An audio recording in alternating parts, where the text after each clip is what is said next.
Because I thought the class is that bad. So I'm very, very much impressed. Right.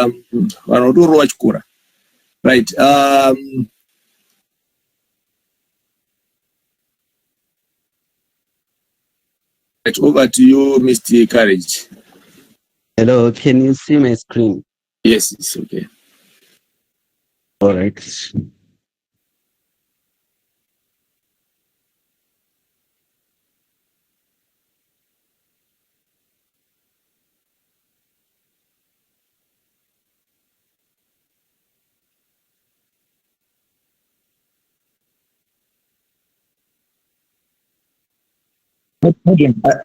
Are you around? If not, Courage, you can check the presentation part, the introduction.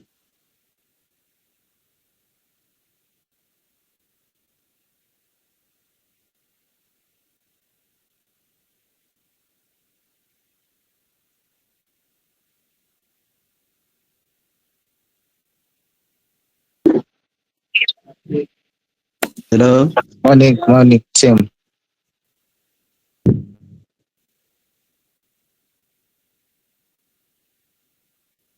Yes. Good morning. Please sit. Okay, so I'm gonna check the introduction to clustering. By definition, clustering is an unsupervised learning technique that groups similar data points together based on their features. It is a machine learning technique that involves grouping data points into subsets called clusters in such a way that objects in the same cluster are more similar to each other than those in the other clusters. So it is important task in unsupervised learning, which means that there are no labels or predefined categories for the data.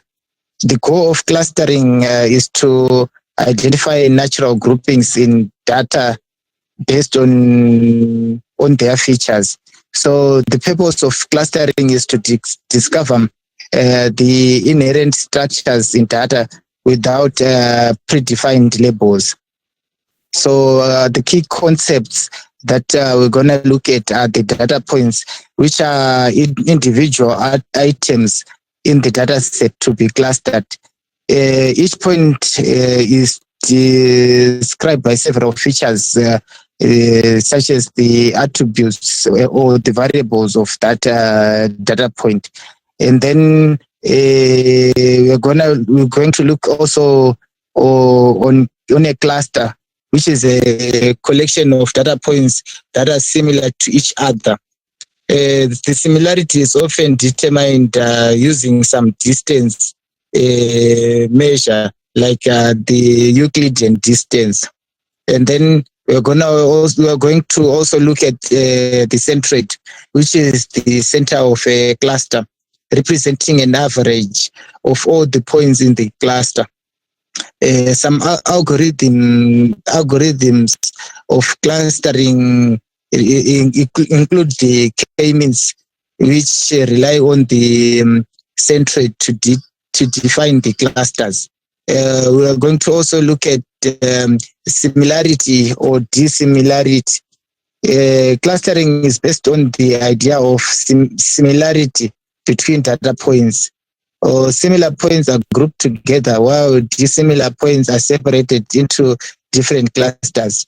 The distance metric that is often used to quantify similarity, such as the Euclidean, Manhattan, or cosine similarity. Next slide.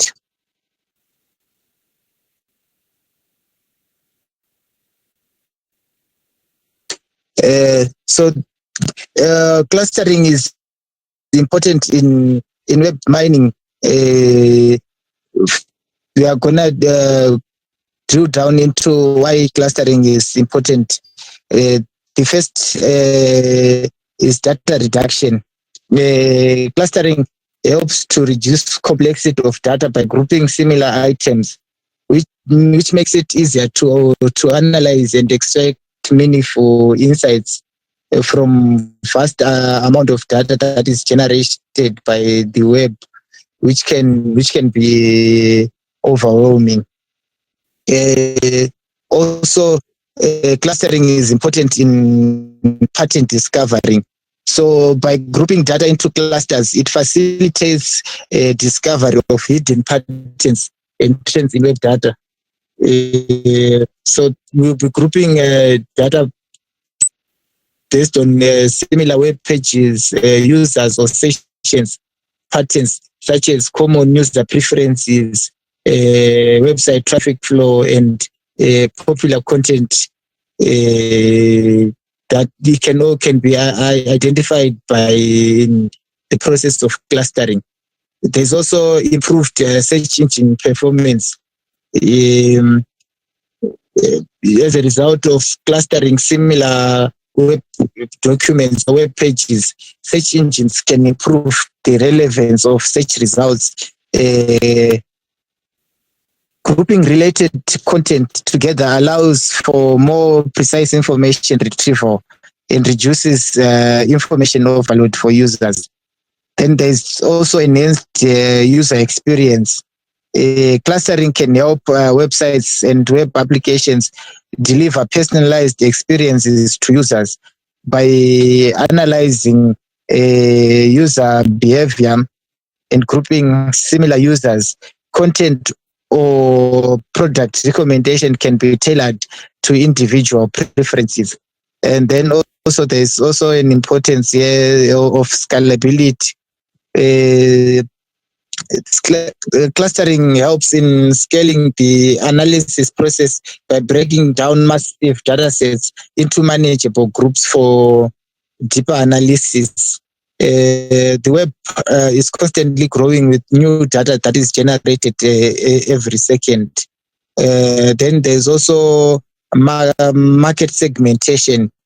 In e-commerce and online marketing, clustering helps in segmenting the market by grouping customers with similar browsing or purchasing behaviors. This enables companies to develop targeted marketing strategies and thereby increasing its sales. Can we move to the next slide? So yeah, I'll leave there to the next presenter who's going to take the clustering process. Okay. I'm going to take you through the clustering process. Confirm if you can hear me. Yes, we can hear you, Khaled. All right. So the clustering process is it shares several steps, including data collection, feature selection, feature evaluation.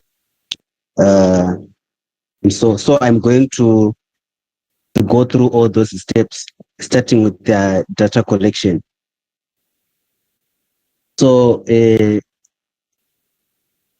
web mining involves extracting and analyzing data from web sources to discover patterns and insights. When it comes to clustering, data collection plays a pivotal role in ensuring that collected data is permanent and useful for analysis. So the objective for clustering is to determine what we want to achieve through clustering. For example, user segmentation, content categorization, and identification. So, data collection, the first thing that we do, we identify the data sources where we want to extract our data. So here we extract our data sources, our web pages, social media, and APIs. Then again, we need to know the data types that you want to extract, which include text data, multimedia data, and structured data. Then we go on the still on data collection process. We need to know the methods that we are going to collect the data. Here, there is web scraping, where we use the tools like Beautiful Soap and the scrape for extracting web data. We also use the method of analyzing log files from server logs. Then on data collection, we need to know the techniques that we use. Here we use to focus the crawling, which targets specific domain topics, or we use the random technique. Then again, we need to know the storage where we are going to store our collected data. Here we use we have listed NoSQL databases and data lakes. Then we need to consider also the ethical considerations for data collection, which includes the data privacy and compliance, and we need to respect robots.txt for scraping permissions. Then after we collect our data, the next step is data pre-processing. Processing, that's where we do the data cleaning, which includes the removal of duplicates and the correction of inaccuracies. We fix text errors and validate links. Then we also handle missing values. We handle the missing values through deletion, imputation, and flagging. And normalization, we have min-max scaling, z-score normalization, and robust scaling. These are the normalization techniques that we use for normalization. Then encoding categorical variables, we have label encoding and one-word encoding.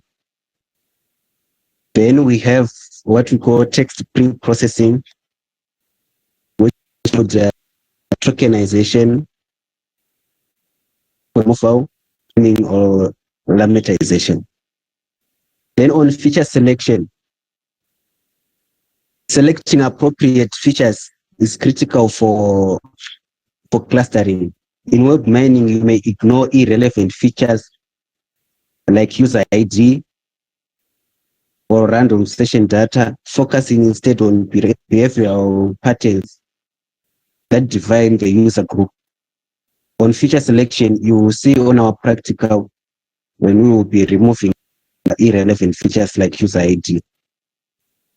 Then we also have to do data exploration to analyze distributions, mean, and variances using descriptive statistics. Then visualizations using some graphs, histograms, box plots, and scatter plots. So there are techniques for future selection. We have filter methods, which include correlation coefficient, the chi-square test, variance threshold. Then we have the REPA methods, forward selection and backward elimination. Then the embedded methods, regularization, and tree-based modules. Then after feature selection, we have the model selection.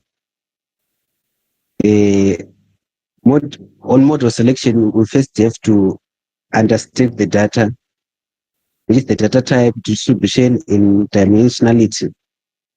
Then we have to define goals through natural groupings, anomaly detection, or summarization. Then experimentation. We take multiple algorithms and validate the results. Then cluster evaluation. When evaluating our clusters, we use the internal metrics such as cohort score.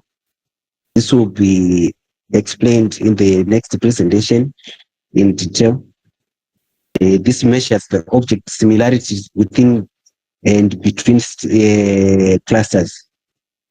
Then Davis Borden index assesses average similarity ratio between clusters. These are two internal metrics. Then for external metrics, we have the adjusted rand index. This compares clusters to ground truth. Then normalized mutual information, NMI, measures shared information between clusters and ground truth. Then Fox Mallows index combines precision and recall to evaluate clusters and visual methods. It uses and two catalogs for visual evaluation. So for this matrix, we have a case study that we are going to is presented by the next presenter. So he to go through this this process, this clustering process on each cluster so that you can understand it better. Then on deployment, the clusters can be deployed in business applications, for customer segmentation and product recommendations. Then in healthcare, it can be used in patient grouping and disease outbreak detection. In finance, it can be used for fraud detection and credit scoring. On social media, it can be used for user profiling based on engagement patterns. Then we go on to popular clustering algorithms.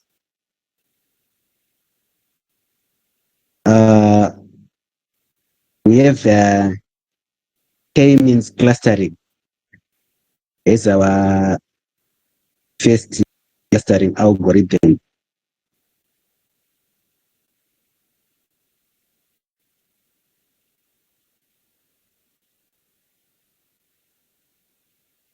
Okay, this is a popular method used to group data.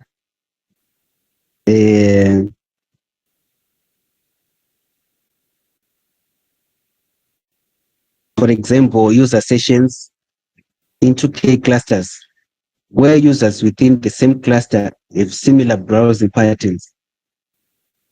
It is widely used method in web mining to understand user behavior and improve their performance.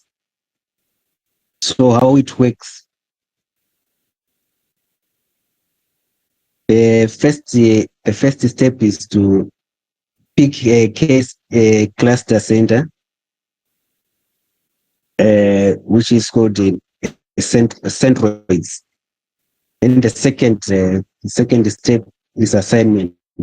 You assign each data point or user session to the nearest centroid distance metric. Typically, then the third step is to update, recalculate the centroids by taking the average of all points assigned to each cluster. Then the fourth step is to repeat the assignment and update the steps until the centroid converge. That is, they change very little or not at all. Then we have used this K-means clustering algorithm on our practical assignments. So we are going to practically demonstrate how it works. Then we have the hierarchical clustering method. These methods group web data based on similarities. So the difference with the first one is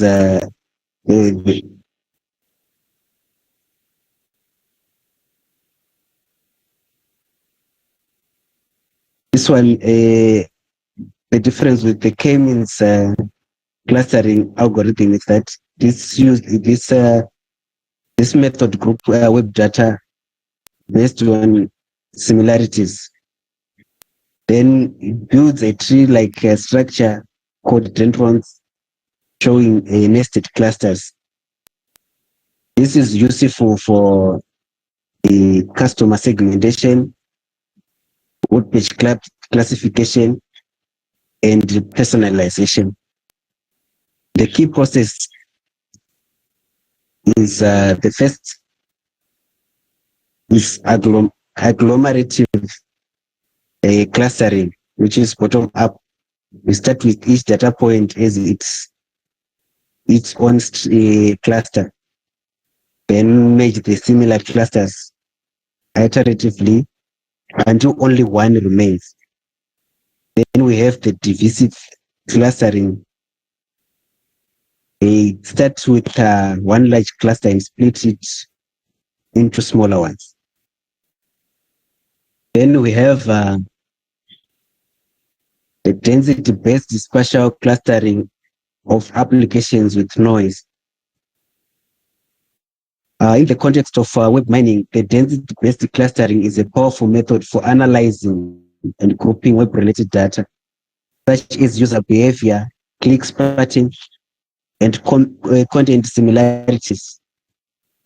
Based on the density of the data points in the feature space, since web data often contains noise and irregular patterns, these techniques help to identify meaningful clusters for web users, pages, or sessions, while ignoring the outliers.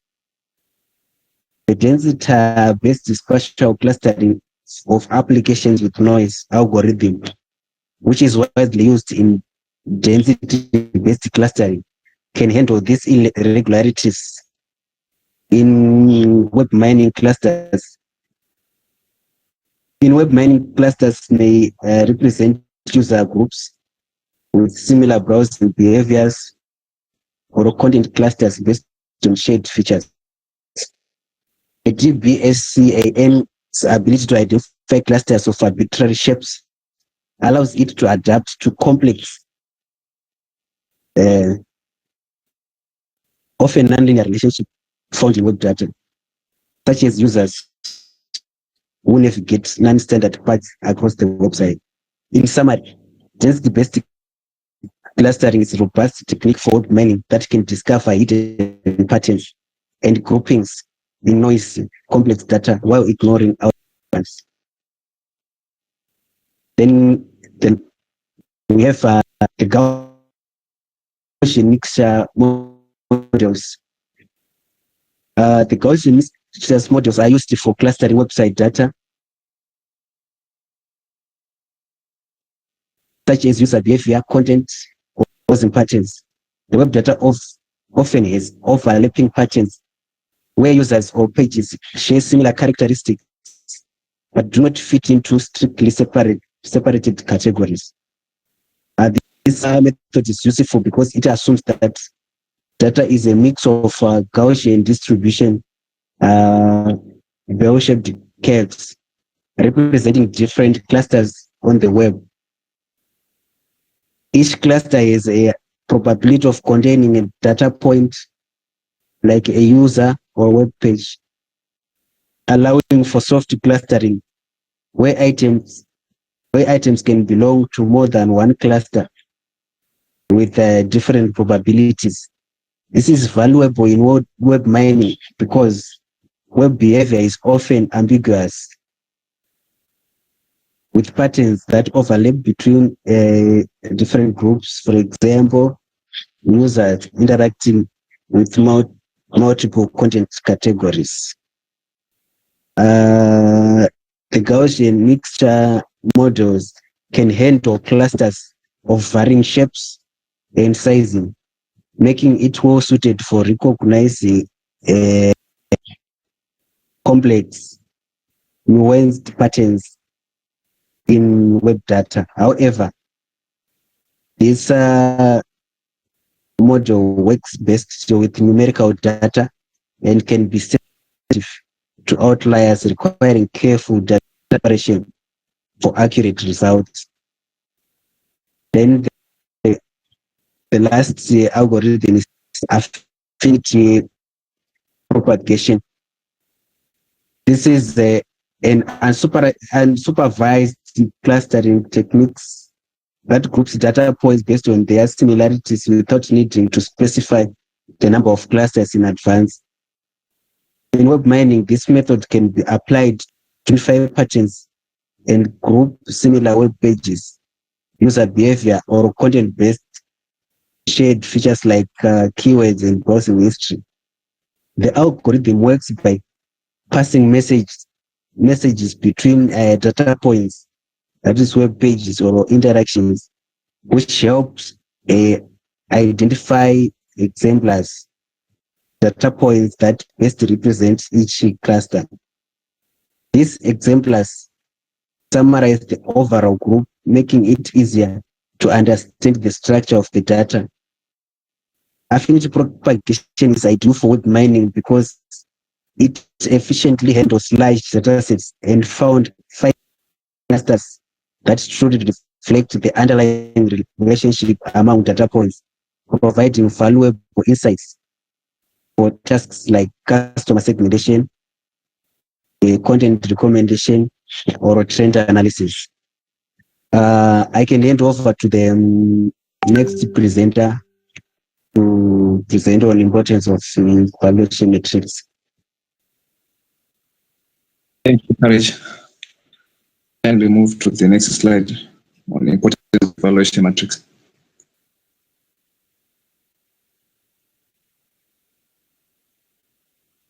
Hello, Courage. Can you confirm you can hear me? Can you move Yes, to I this? can hear you. Can you see my screen? Yeah, I can, but I think it's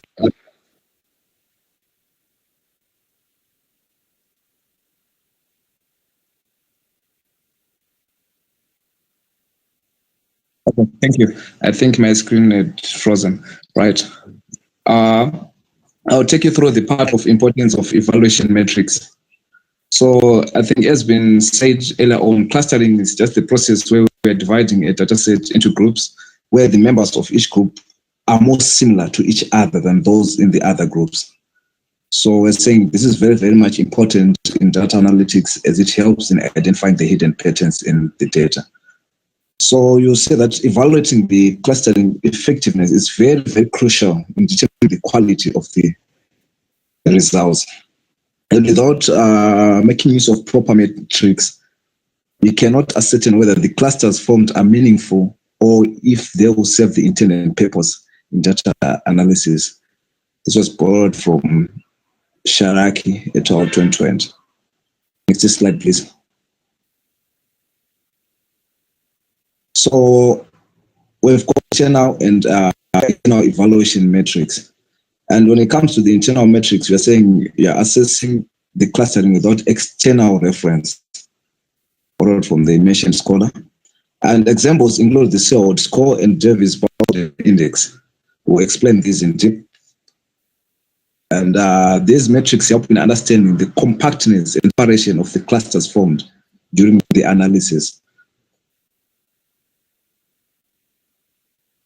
Right, now we're digging deeper into the Seward score. So the Seward score measures how similar an object is to its own cluster compared to other clusters. And a higher score indicates better defined clusters. So you'll see that the Seward score, it ranges from -1 to 1, where values closer to 1 significantly show well-separated clusters. I'll explain more on this. Now we've got the formula that we use in calculating the Seward score, which is BI minus AI, or over max of AI, BI. And here we're saying that AI, we're talking of the average distance between a unit I and all the other units in the same cluster. Then BI, we're talking of the minimum average distance from the unit I to all the other points in any other clusters. So we just summarized this formula, the one that is shown on the top, bottom right rather.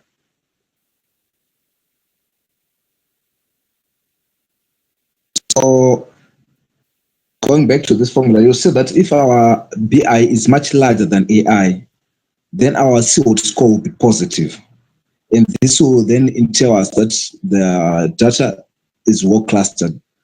Then if the BI is close to the AI now, then our Seward score, which you say is I, it should be around 0, suggesting that I is on the border between the clusters. And the other way around, if AI is larger than BI, from this formula, you can see that we have a Seward score which is negative, indicating that I is likely misclassified, the unit I. Then there is this denominator, which is written max AI, BI. Then this is basically the part which normalizes the equation so that the score is bounded between -1 and 1, making it just easy to interpret. So someone might ask, what is the application of this Seward score? You'll see that this Seward score is actually very useful when it comes to targeted marketing by clustering the users based on their behavior or demographics or preferences. As a data analyst, you can tailor the marketing strategies to specific user groups. And it can actually assist you in content recommendation, where you come up with personalized recommendations. So this Seward score, it will tell you, it will measure and give you a calculated classification on how best or on how your clusters are made, and to actually give you whether you're going to come up with well personalized recommendations. Let's move on to the next evaluation metrics, which is the Davis-Bowden index. Right, so sorry, just a minute. So this Davis-Bowden index, it evaluates clustering by calculating the ratio of units from within the cluster distances to between cluster distances. A lower index, it will indicate clustering as it signifies that clusters are more compact and well separated. The Davis-Bowden index is a ratio-based metric that compares the intra-cluster distances with inter-cluster distances. A lower DBI indicates better clustering quality, making it an essential tool for evaluating clustering effectiveness in webmining. So now, to calculate DBI, first determine the centroids of clusters. Then compute the distances between them. The index is derived from the ratio of the average distance within clusters to the distance between the clusters, providing a comprehensive evaluation. So the DBI is very much advantageous due to its simplicity and effectiveness. It does not require prior knowledge to the number of clusters and is adaptable to various clustering algorithms, making it a versatile choice for practitioners of mining. So that's the formula. So when we're talking of the cluster centroids for each cluster, basically computing the centroid or the main point of the cluster. And as I said, the compactness for each cluster, we're just calculating the average distance between all the points in the cluster and the centroid. So this is the Davis-Bowden index, and you see that a higher index, as I mentioned, it will suggest that there's poor clustering quality, where the clusters are either too close together or the other way around, they're too dispersed. So this application in web mining, you can see that it also comes in during the anomaly detection, where clustering can identify normal and abnormal behaviors in web traffic.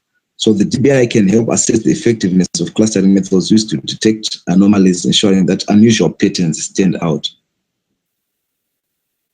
And the other aspect is measuring evaluation metric. It might come in real-time data clustering, where for applications involving dynamic web data, probably such as streaming data, the DBI can be used to continuously and evaluate the clustering performance, aiding in probably adaptive clustering strategies.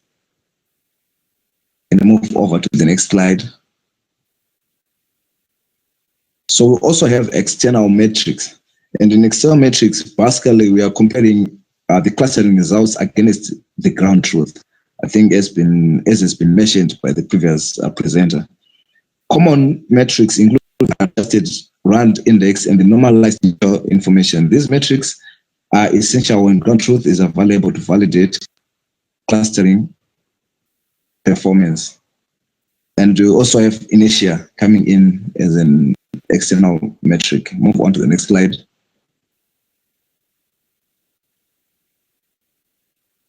Can you switch over to the next slide? Okay, thank you. So on this part, we're going to delve into the adjusted RAND index. And we're saying it basically measures the similarity between two data clusterings. It adjusts for chirping, providing a clearer picture of clustering effectiveness. An R score close to 1 indicates high agreement between the two clustering. So you'll see that this array, it provides a way to compare the clustering outcomes of a method against the ground truth or a reference clustering. And it's basically based on the concept of counting pairs of samples and their assignments to clusters. So to calculate the adjusted RAND index, we need to compute the number of pairs of samples that are either assigned to the same clusters or to different clusters. So this calculation helps us in determining how well the clustering algorithm performed compared to the ground truth. And the adjusted RAND index has several advantages. To mention, it is robust to variation in cluster sizes, and it accounts for chance grouping, and it provides a clear interpretation of clustering performance.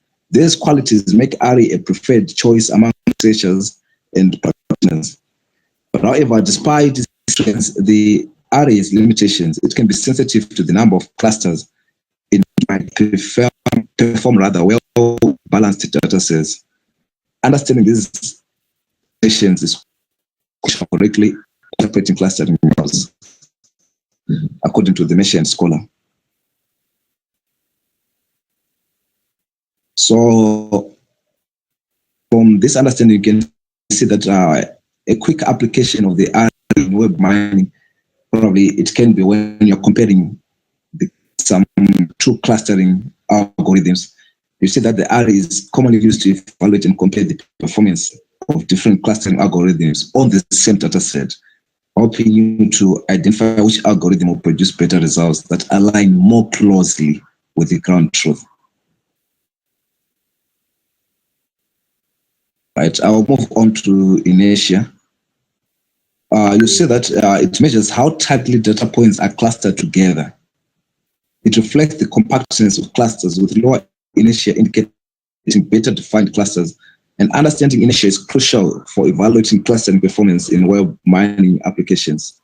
This is according to Pardon et al.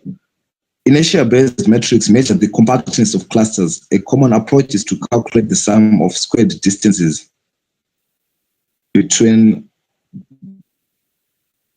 each point and its cluster centroid. Remember, I've defined the cluster centroid. So lower inertia indicates better cluster performance, making it a valuable metric. While inertia metrics are useful, there are also limitations to this. They may favor spherical clusters and can be sensitive to outliers. It's important to complement these metrics with other evaluation methods for a comprehensive assessment. So basically, when it comes to inertia, they also call it the within cluster sum of squares.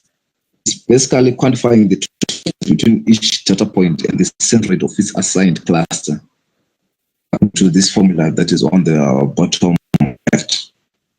So a lower inertia value, we're saying it to indicate that the data points, they are closer to the respective centroids, in telling us that the clusters, they are more compact and well formed. And a higher inertia value, it will tell us that the clusters, they are more dispersed, indicating poor clustering quality. So some of the notable application of this inertia, it is when you want to choose the number of clusters to put a data set. I think they normally call it the elbow method. It chooses inertia to help select the optimal number of clusters. And by plotting inertia against the number of clusters, one can quickly identify a point, which is the elbow, where adding more clusters results in diminishing returns in reducing inertia. So this will actually tell you you're going to the optimized number of clusters that you can put in a data set. And as well, it can be used in anomaly detection. Next slide, please. So in concluding, the evaluation metrics, assessing clustering effectiveness through various evaluation metrics is fundamental in web mining. By understanding and applying these metrics, researchers or data analysts, you can ensure that the clustering results are both reliable and above all meaningful, ultimately driving better decision making. And our also a point to note that it will give us results that are very close to the ground truth. Thank you. I went over to the next presenter.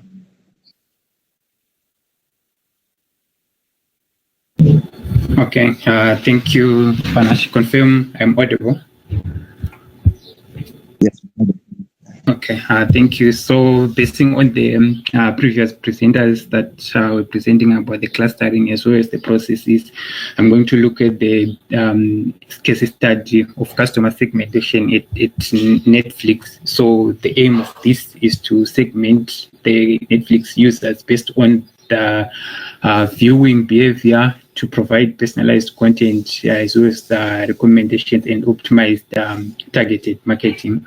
So by understanding different user segments, Netflix can enhance user experience and drive the customer retention through relevant content suggestions and promotions. So basing on that, in terms of the clustering process, the first part is the data collection. When Netflix collects data about the user interactions with its platform, including the time on site, that is how many minutes a user spent watching the shows and movies, then also the number of days per week that the users stream content on Netflix, then also the number of unique titles or shows that the users watch per week, then as well as clicks on Netflix ads, as well as the promotion content, and so as the new shows ads that the users pass through. Then this data is gathered from the Netflix platform and user interaction logs. So we can move on to the next slide. So after that process of collecting data, the next process in line is to do data cleaning, where we remove or enter any missing values that are involved in the data set, then as well as the normalization of that data. So since features like time on site and number of unique shows on different scales, and normalization is applied to ensure they are comparable, then that's where feature selection comes into play, where the key features are selected for clustering.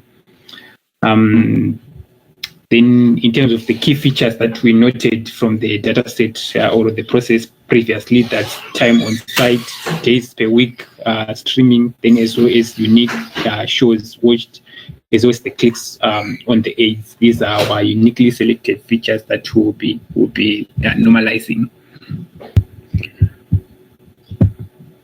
Can move on. So after the normalization process, as well as the data cleaning from the Netflix side, we can use now the models that were presented, for example, the k-means clustering algorithm to group the users into clusters based on the activities.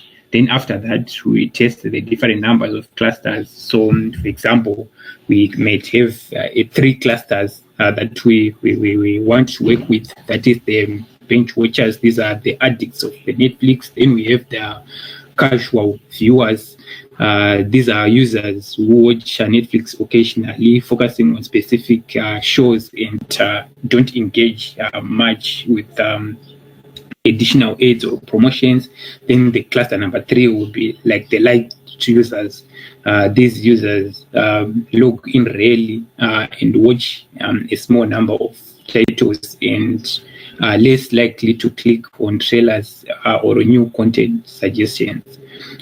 So after the module selection, we can now move on the evaluation process, where we calculate the score of the silhouette, which is used to measure the cohesion and the separation of the clusters. So basing on this evaluation, a higher score indicates better defined clusters. Therefore, Netflix also can use the elbow method to find the optimal number of clusters by evaluating inertia that was presented previously, and identify the point where adding more clusters doesn't significantly improve the clustering quality. Okay, so after the whole process that we have done and the evaluation is done, now the outcome that Netflix have is to, based on the clusters now, for example, the cluster 1 where we have the addict viewers, these users receive frequently and personalized content. So it's now an outcome that Netflix performs on basing on the clustering process that it has done. So provides a frequently and personalized content recommendations, as well as exclusive trailers and early notifications for upcoming series. So Netflix also highlighted premium content and creates specialized playlist for these addict users. So that's cluster number 1, and that's the sort of recommendation that Netflix take into action on that cluster. Then for the cluster number 2, Netflix targets these users with occasional suggestions based on their viewing habits. So, for example, the top-rated shows in their favorite shows, then as well as promotions, which focuses on shows similar to what they already enjoy. Then also on the light users, Netflix aims to re-engage those users by sending notifications about new releases, discounted subscriptions offers, or highly popular shows they might enjoy. So the goal is to convert these users into more active viewers. So this is an action now based on the process that was done for clustering. We can move on. So in conclusion, through the use of clustering in web mining, Netflix can better understand its user base, allowing for personalized content recommendations and target advertising by segmenting users into distinct clusters based on their viewing habits. Then also Netflix can optimize its customer engagement strategies and improve both retention and user satisfaction. Then we can move on to the challenges in clustering. We hand over to the other presenter. Okay, let's quickly look into challenge in clustering. The first challenge is choosing the right number of clusters. In web mining, determining the optimal number of clusters is critical for segmenting user behaviors or classifying similar images. For example, when mining web usage data, algorithms like k-means are used to group users based on browsing patterns. Deciding how many clusters represent meaningful user groups. For example, frequent users, occasional users, visitors is essential for personalizing or optimizing marketing strategy. The elbow method and SEO score can be employed to find the best number of clusters in web mining applications. The challenge is scaling. Web data is massive and constantly growing. Scalability is significant in web mining. Clustering algorithms applied to web content such as documents, blogs, and social media or web usage like traffic logs must change millions of data points. Techniques like distributed clustering algorithms, for example, mini batch k-means and sampling are essential when clustering large-scale web data. Web mining platforms often scalable computing frameworks like Hadoop and Apache Spark to manage this scale. Then interpretability. The clusters formed often represent patterns like topics in web content mining or groups of users with similar behavior in web usage mining. However, interpreting these clusters can be difficult without domain-specific knowledge. For example, clustering a set of web pages might reveal thematic groups. Understanding what makes them similar, for example, content, keywords, or structure requires additional techniques like topic modeling, LDA. Clustering users based on clickstream data could help identify user segments, but domain expertise is needed to label this segment. The other challenge is high dimensionality. Web data often contains large numbers. For instance, in web content mining, a document could have thousands of terms. In each term sequence, inverse document frequency representation. Similarly, in web usage mining, user behavior can be characterized by many features such as time spent on pages, types of words, and actions. This additionally poses challenges when clustering algorithms struggle to distinguish meaningful patterns.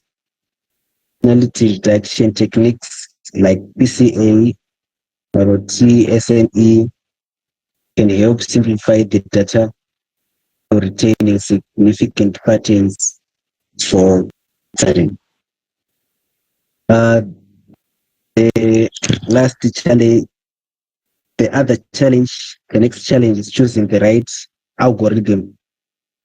Choosing the correct clustering algorithm on nature of the data. For example, K-means is often used for clustering users based on behavioral patterns in web usage, while GPC is better suited for detecting outliers in noisy social data, where user interaction interface might not follow clear patterns.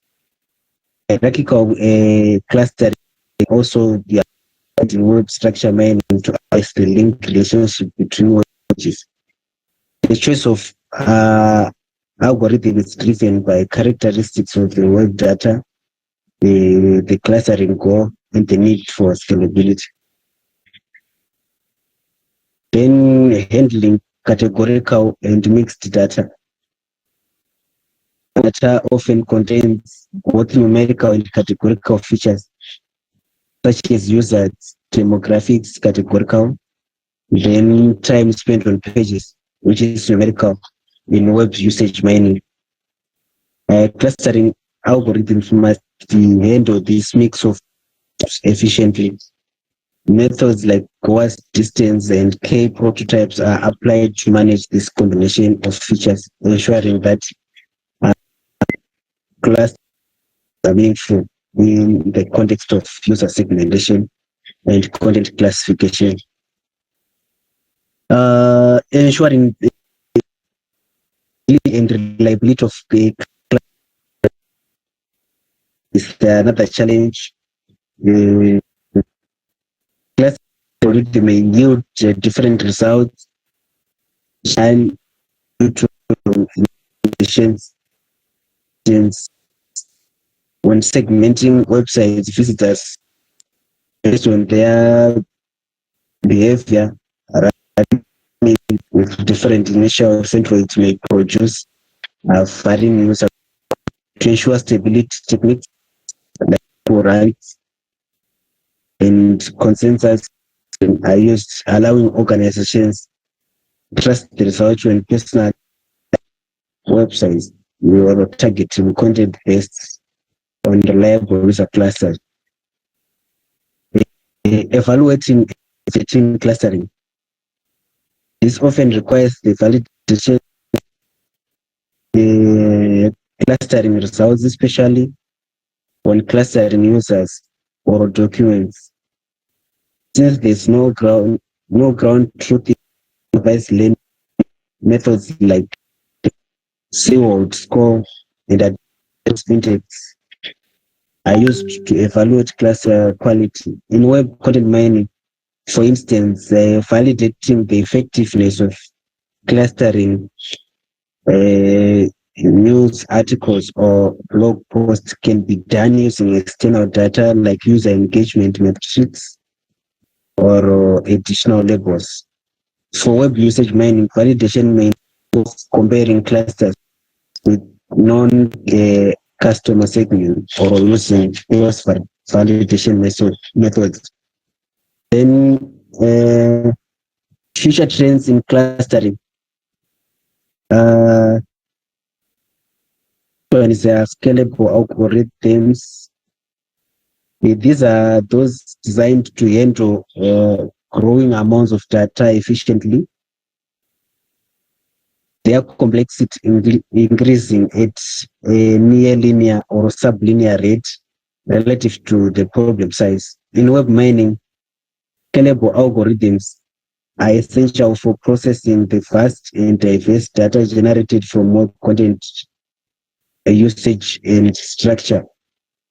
Traditional algorithms often struggle with the volume speed of big data, making scalability a crucial requirement. Things like local network exploration, advanced sampling, and classification can help to manage that large data sets, while spectral and graph theoretical methods detect clusters to key patterns in web data. Those algorithms are used for tasks such as community detection, recommendation systems, anomaly detection. The integration of deep learning improves clustering, while hybrid methods that combine clustering with anomaly detection offer deeper insights. Future trends will focus on real-time data analysis and leveraging deep learning for more complex tasks like predictive modeling. Now, deep learning approaches. Deep learning approaches are becoming essential for clustering techniques, especially with complexity and scale of web data. Deep learning models inspired by human brains neural networks allow for discovery of complex patterns in large data sets without the need for manual feature extraction, making them highly effective in unstructured data such as text, image, and user data. In web mining, clustering involves grouping similar data points, for example, users, websites, or documents, to extract meaning patterns. Traditional clustering methods like K-means may struggle with high-dimensional and nonlinear nature of web data. However, deep learning techniques, particularly autocoders and deep neural networks, can identify hidden patterns in this data, leading to more accurate segmentations and insights. Deep learning is clustering by automatically learning a feature representation that capture the intricate relationship between data points.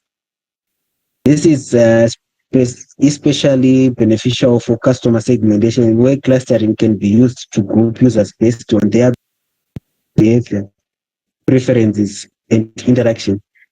Leveraging deep learning, web mining can address volatile, unstructured, and dynamic data, effectively unlocking future trends in personalized recommendation, fraud detection, and user experience optimization. The other future trend is integration with other techniques. In web mining, the integration of clustering with other techniques like classification and detection enhances depth and quality of insights drawn from data. This hybrid approach enables more sophisticated clustering and classification. By combining clustering and classification, web mining can benefit from both unsupervised clustering and supervision learning. Clustering can group similar data points, which can then be labeled or classified based on known attributes. These hybrid techniques help in customer segmentation. Groups are classified in predefined categories.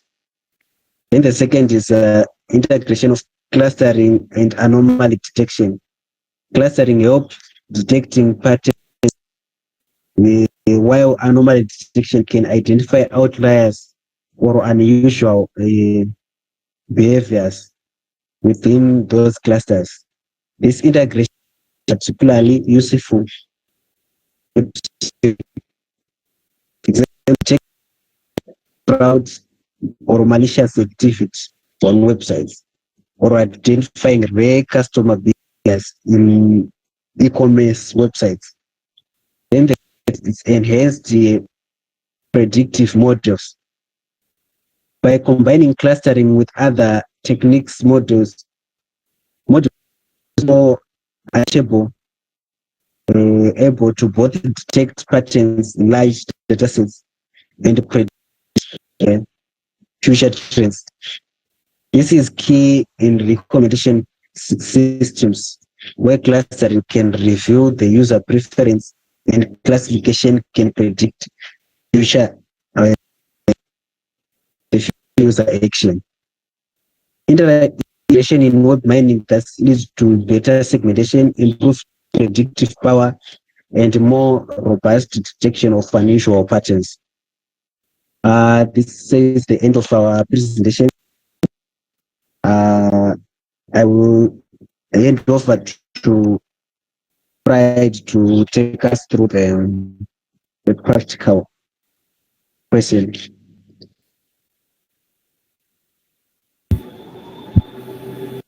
Okay, thank you, Courage. I don't know if I can have the rights to share my screen. Right, wait.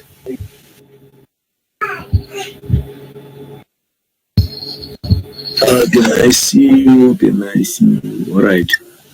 Right, I've made you the presenter, okay? Upload. Okay, thank you. Right. Confirm once my screen is visible.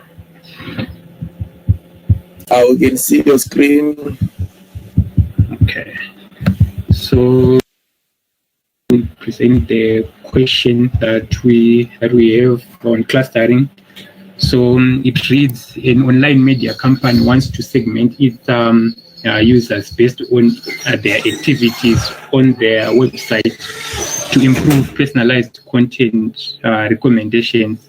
You are provided with a dataset user activity.csv that contains the following features: the user ID, which is the unique identifier for each user, then time on site, which is the time spent on the site in minutes, then pages visited, that is the number of pages visited by the user, then clicks on ads, that is the number of advertisements clicked by the user, then bounce rate, the bounce rate for each user session is a percentage.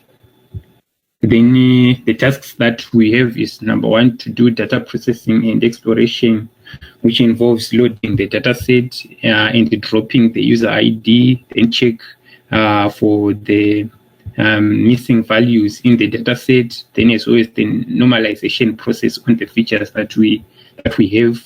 Then also task 2 is to do the k-means clustering, where we perform the k-means to segment the users into 3 clusters using the features that we have, which is time on site, page visited, clicks on ads, and the bounce rate. Then the task 2.2 is to do the visualization of the cluster in 2D space by plotting any 2 features. Then from there, we do the calculation to interpret the inertia of the model and discuss whether the choice 3 is optimal. Then also computing the mean of each for the clusters. So allow me to beam the browser. So from here, we as well try to find the data set.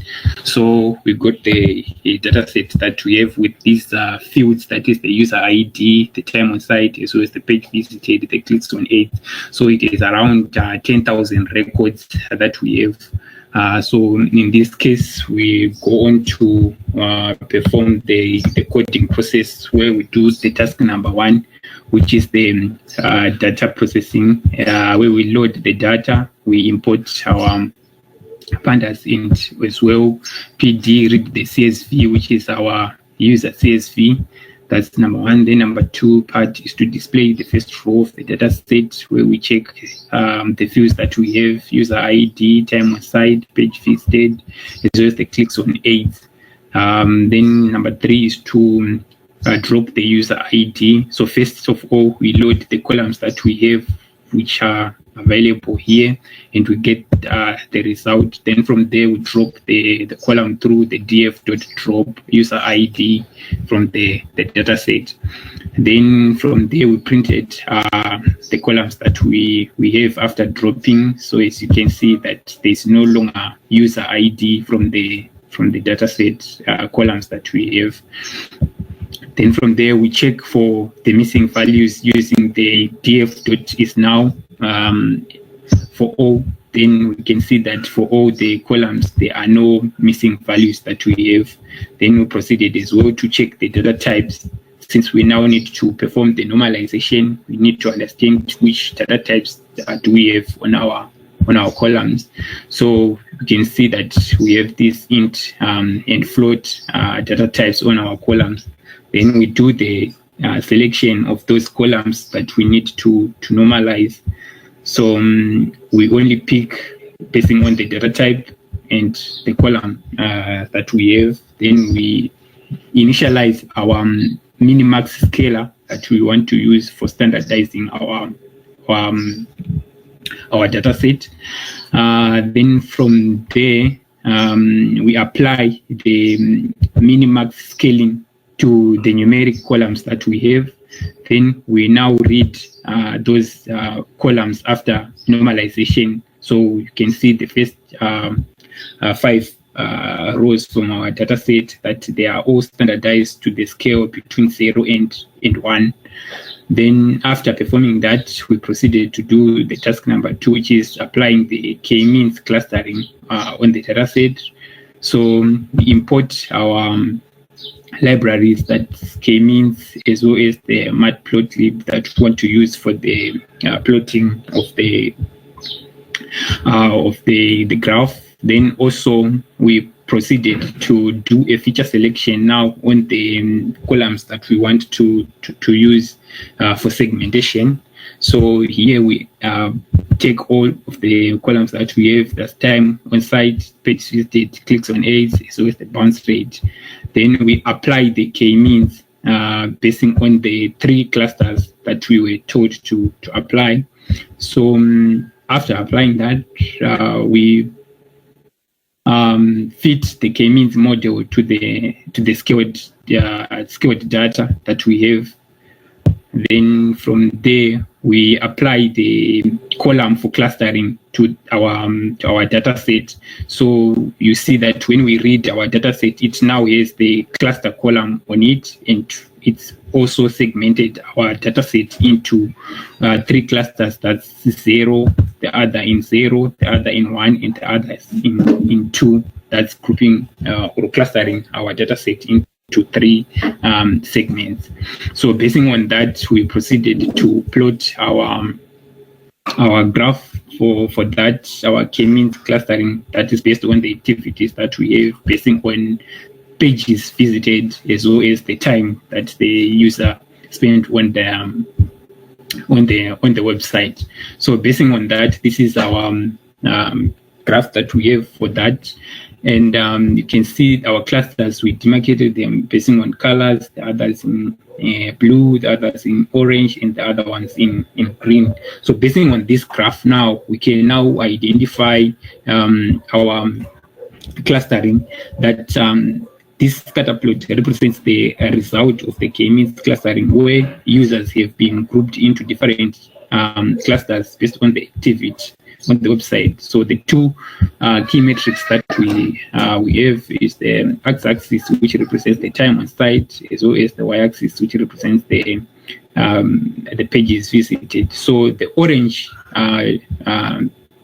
dots here represent the group that appear to have lower time on site and lower pages visited. As you can see, the orange dots are like below in terms of the pages visited, as well as in terms of the time that they've also spent. Then we also have the green ones. You can see that they are all over. So these ones represent some form of a balance between time they visited as well as the pages they also visited. Then we have also the blue ones. Now you can see that they are always they are on top in terms of the number of pages visited, then as well as the time they spend on the website. So basing on that, we proceeded to do the inertia calculation. So we applied the inertia using our k-means variable that we already passed from this. Then we find the value for the inertia which is around 2,398.24. Then from there, the inertia represented here, it indicates that the points are okay. So we can say that in terms of understanding the inertia, the lower the inertia, it indicates that the points are closer to respective cluster centroids, like what my previous presenters explained on that, which generally suggests that the better clustering quality, while now we have the 2.398. This is absolute initial value, which signifies fully appreciated and compared to the initial values from different clusters that we have. So basing on that, we can now apply the elbow method analysis. Okay, so let me go to the question. So the question now says, support your discussion with a mention of the elbow method. So basing on this, the elbow method that we have from the data set that we have, we plot the initial values using the code provided earlier. You can create a plot and visualize the inertia changes as the number of clusters increase. So in terms of that, we identify the elbow point that is looking for the point on the curve where adding more clusters result in diminishing returns on reducing the inertia. This point is called that's the elbow point. So basing on the discussion, if the elbow occurs at K2, that is on the middle cluster that we have, it indicates that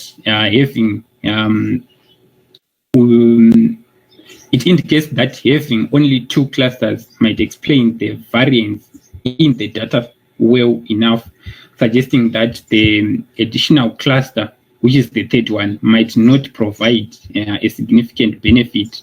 So basing on that, the elbow that we have is here, where we have the our curving point, which is lying at our second cluster that we have here. So basing on that, another scenario is if the elbow occurs at the K3 or later, e.g. like 4, that is if we have more than 3 clusters, then it supports the choice of cluster of 3 clusters as optimal. So in this case, it supports the point of having 3 clusters because it has a curving point at 2, at our cluster number 2. So that's to support our 3 clusters as optimal. Then from there, we now calculate the mean basing on the clusters that we have. So if you can see, we apply the DF group by, then we calculated the mean basing on the cluster column that we have. So basing on that, this is the result of the means that we have per cluster. So for cluster number 1, rather that's the first one, which is 0 here. The mean time on site is 0.49. Then was where the mean for the pages visited is 0.78. Then the mean clicks on aids, that's 0.3. Then the mean on the bounce rate, it's 51.56%. So basing on that, the analysis is users in this cluster exhibit moderate engagement, spending less than a minute on the site and visiting fewer than a page on average. then the bounce rate as well suggests a slight interest in the content, but indicates that users do not find enough value to stay longer on the or explore more on the website that we have. So this is just we are basing on the mean here. We are now describing what might be happening at each cluster, basing on the values. So I guess that's all. I think that's the end of our presentation. We hand over back to you, say, if there are any questions as well.